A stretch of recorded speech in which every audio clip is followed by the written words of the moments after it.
Before we continue, I need you to be honest with yourself. How is it possible that you believe in God, you pray sometimes, you go to church, you call yourself a Christian, and yet there are days you feel empty, dry, disconnected, like heaven is silent over your life? How is it possible that you can sing about His power and still struggle with the same fear, the same confusion, the same heaviness? Something is not adding up. Because the God we serve is not distant. He is not inactive. He is not silent. The Bible says in Psalm 16 verse 11, "In your presence there is fullness of joy." Not struggle.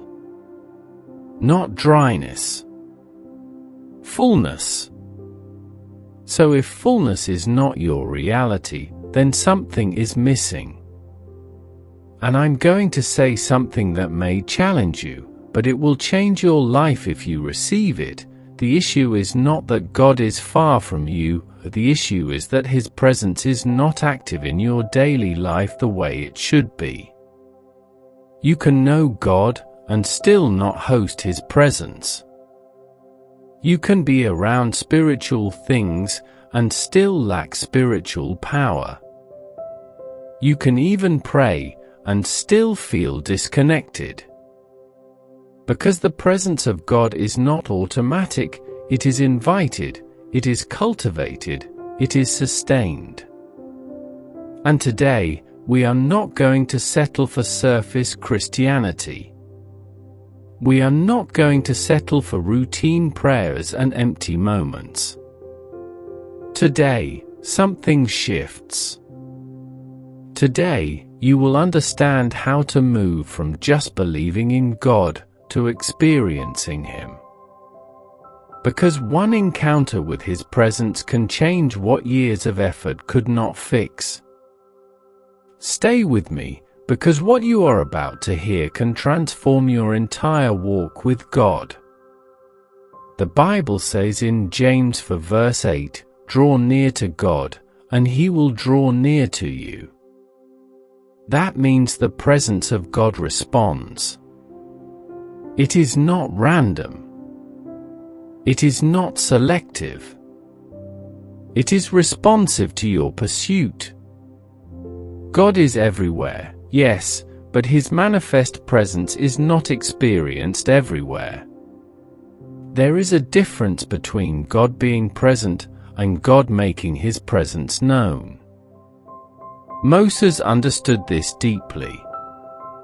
In Exodus 33 verse 15, he said, "If your presence does not go with us, do not bring us up from here." Moses had seen miracles. He had seen power. But he knew something greater than miracles, the presence of God. He was saying, "God, I don't just want what you can do, I want you." That is where many people miss it. They are chasing what God can give, but they are not pursuing who God is. Listen carefully, when you prioritize His presence, everything else becomes a byproduct. Peace becomes natural. Direction becomes clear. Favor becomes consistent. Psalm 24 verses 3 to 4 says, "Who may ascend into the hill of the Lord? Or who may stand in His holy place? He who has clean hands and a pure heart."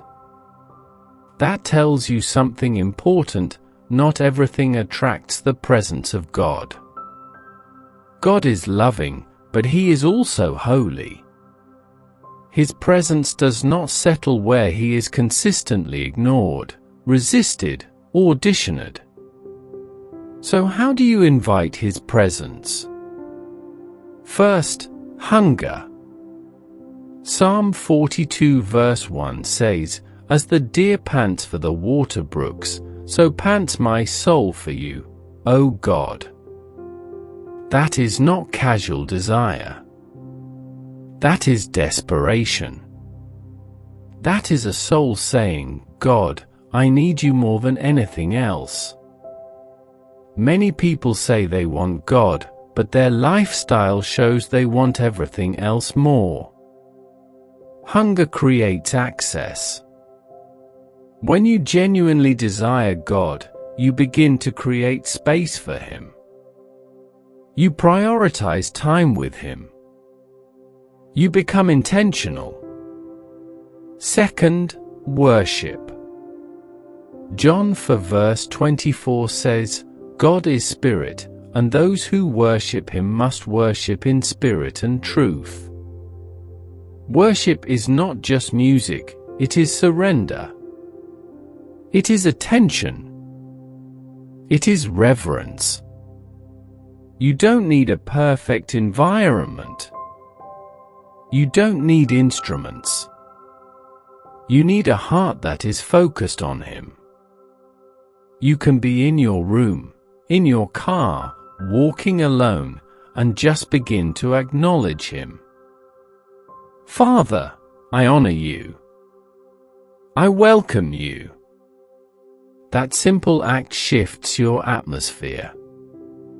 Third, purity. This is where many people struggle, but it is necessary. You cannot consistently host the presence of God while holding on to things that grieve Him. Psalm 24 makes it clear, clean hands, pure heart. This is not about perfection, it is about surrender. When you fall, you return. When you make mistakes, you don't run from God, you run to Him. Fourth, stillness. Psalm 46 verse 10 says, Be still, and know that I am God. Many people are too distracted to experience God. Their minds are always occupied. Their environment is always noisy. But God often speaks in stillness. When you quiet everything, your phone, your thoughts, your environment, you begin to sense Him.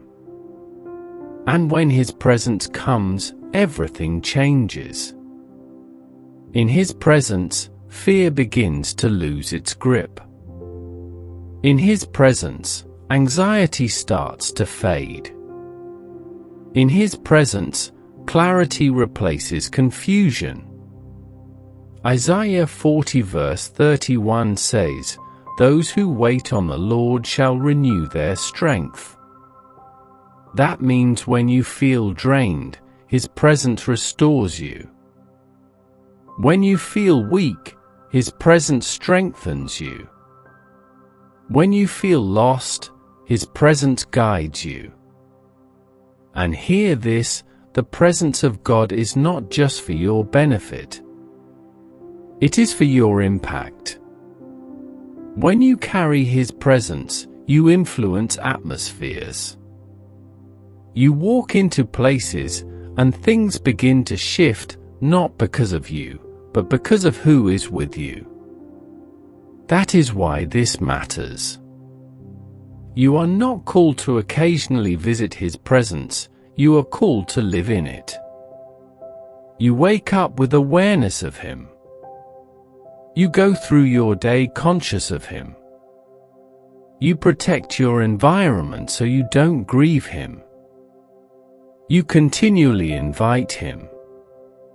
And if you feel like you've lost that sensitivity, if you feel like His presence has been distant, this is your moment to return. God has not rejected you. He is waiting for you to draw near again. Let us pray. Father, in the name of Jesus, I come before you with every person listening right now. Lord, we refuse to live another day without your presence being real in our lives. Father, forgive us for every distraction, every moment we ignored you, every habit that pushed your presence away. Cleanse us. Purify our hearts. Make us sensitive to you again. Lord, we declare a deep hunger for you. Let our hearts long for you more than anything else. Let our souls thirst for you daily. Holy Spirit, we invite you, come and fill our lives. Fill our homes. Fill our atmosphere. Let your presence rest upon us in a tangible way. Where there has been dryness, bring refreshing. Where there has been confusion, bring clarity. Where there has been heaviness, release your peace. Lord, teach us how to host your presence daily. Teach us how to walk with you consistently. Let our lives become a place where you are always welcome. Let your presence break every chain. Let it destroy every yoke. Let it silence fear, doubt, and anxiety. From today, we declare, we will not go without your presence. We choose you above everything else. Mark us with your presence, Lord.